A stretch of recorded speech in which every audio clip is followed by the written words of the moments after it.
రోజు విన్నర్కి రామ్ చరణ్ గారు ట్రోఫీ అందిస్తారు. ఇది ఇప్పటికే అందరికీ తెలిసిపోయింది.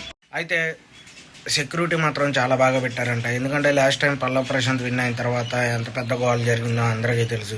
అది వేరే కంటెస్టెంట్లు, టాప్ 2లో ఉన్న కంటెస్టెంట్లు అందరి మీద రాళ్ళేశారు, అలాగే కార్ అద్దాలు అవన్నీ పగలగొట్టారు అప్పుడు. అయితే దాన్ని దృష్టిలో పెట్టుకొని ఈసారి టైట్ సెక్యూరిటీ పెట్టి అసలు ఎలాంటి గొడవలు జరగకుండా చూస్తున్నారంట బిగ్ బాస్ హౌస్ బయట. ఇప్పటికే చాలామంది సెక్యూరిటీ కూడా ఉన్నారంట. అయితే నిఖిల్ గౌతమ్లో ఇద్దరిలో ఒకళ్ళు విన్ అవుతారని ఆల్రెడీ తెలుసు కాబట్టి, అయితే ఇద్దరికి చాలా ఫ్యాన్ బేస్ కూడా ఉంది కాబట్టి ఎలాంటి గొడవలు కాకుండా చూసుకుంటున్నారంట. రామ్ చరణ్ అన్న మ్యాక్సిమం ఇంకా వచ్చి షూట్ స్టార్ట్ అయ్యే ఉండిద్ది. రామ్ చరణ్ అన్న చేతుల మీద ట్రోఫీ అందజేస్తారంట. అలాగే చాలామంది సెలబ్రిటీలు కూడా వచ్చారు అని చెప్తున్నారు. చూడాలి, ఇంకొక 3-4 గంటల్లో వస్తుంది ఎపిసోడ్ అనేది.